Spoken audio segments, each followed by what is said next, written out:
Happy New Year, everyone, and welcome to day 8 of our 12 days of English whiskey. I'm joined by Luke John.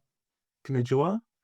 And today we are looking at a distillery that's called Black Bottle Distillery. And in particular, we're looking at the whiskey called Randolph.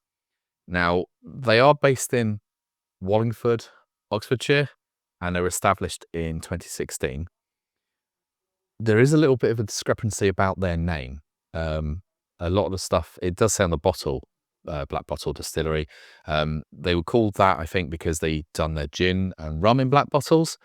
But this isn't clearly in a black bottle, and there's also another distillery that has that name. So they seem to now have their domain under Brightwell Bottle Distillery, but the labelling doesn't, show that on here.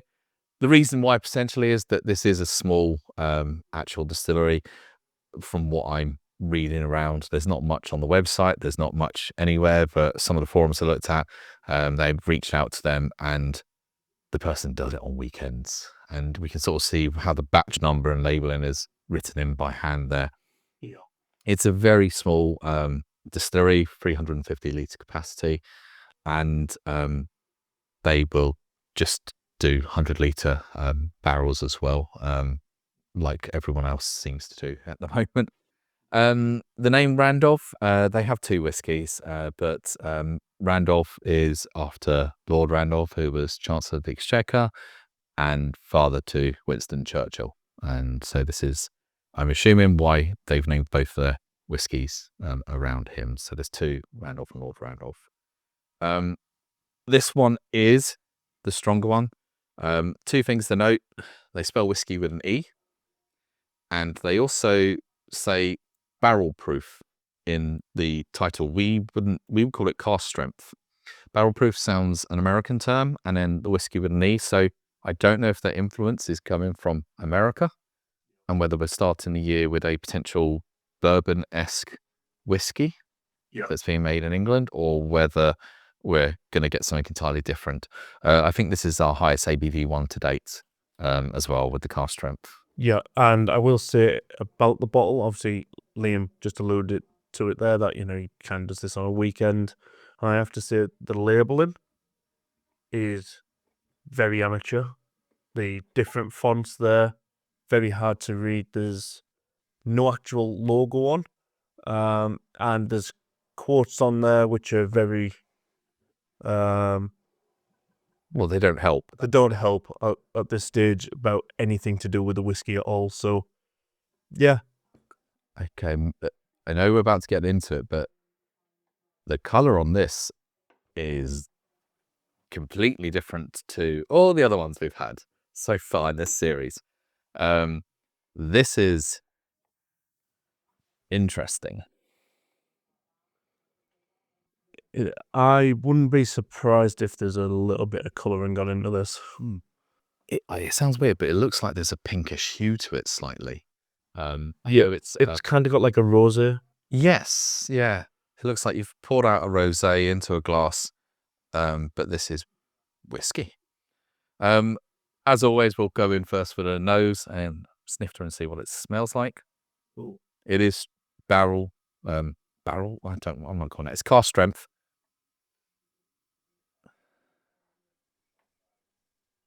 That's not inviting. It's very strong, which I understand entirely, and maybe with the pipette at the end of water, but I'm not sure what I'm getting. Well, beyond the acetone, I get a bit of wood, and that's about as far as I'm going with. Good way to start the new year. Starting the new year with a bit of wood, nothing wrong with that at all. Yeah, I'm just getting like nail polish remover. Yeah. At this point, just the acetone. It's just... All right. So not only do we start the new year, not looking forward to things, but instead looking back, as the British always do, to World War II and Winston Churchill references, but we also potentially have one that we may not enjoy. No. I don't want to prejudge it too much. I'm going to go in for the taste, and I'm hoping that the wood powers through on this. Cheers, everyone. Cheers, folks. Cheers, though. Good health.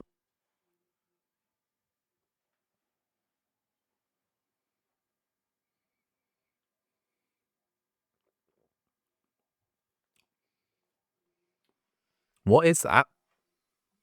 What is that? I will not be taking any further sips of that. That is...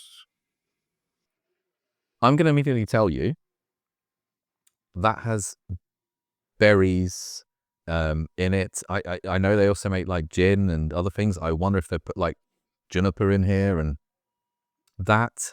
It's very botanical. Yes. It's very Dry.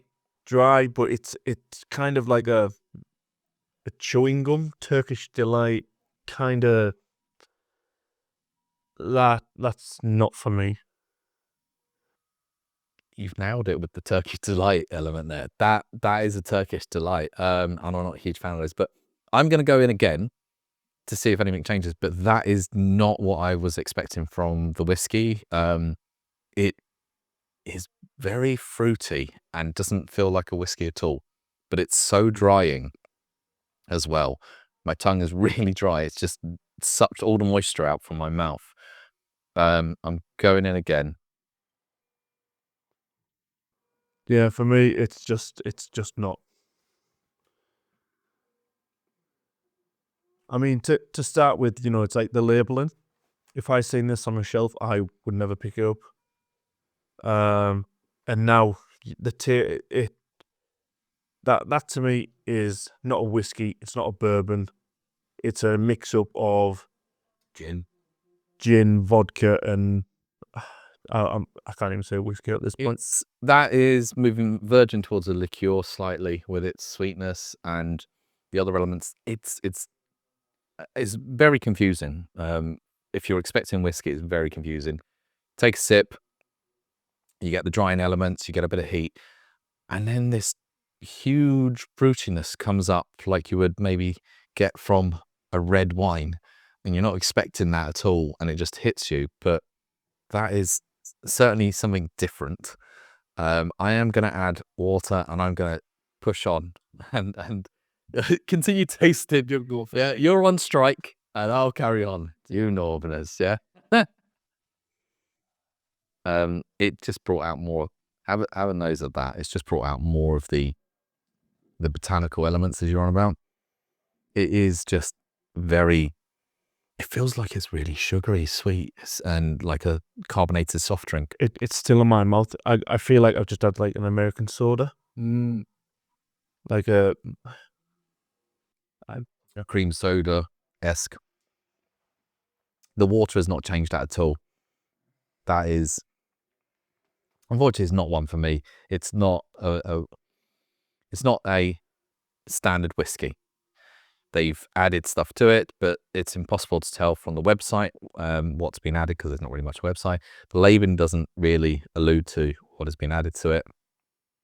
And it explains why we were getting a rosé colour on it. It was interesting from the colour, interesting from the taste, but it's unfortunately not one I'm actually interested in drinking. So it turns out it's not quite a Happy New Year. Yeah. But, Things can only get better from here. Yeah.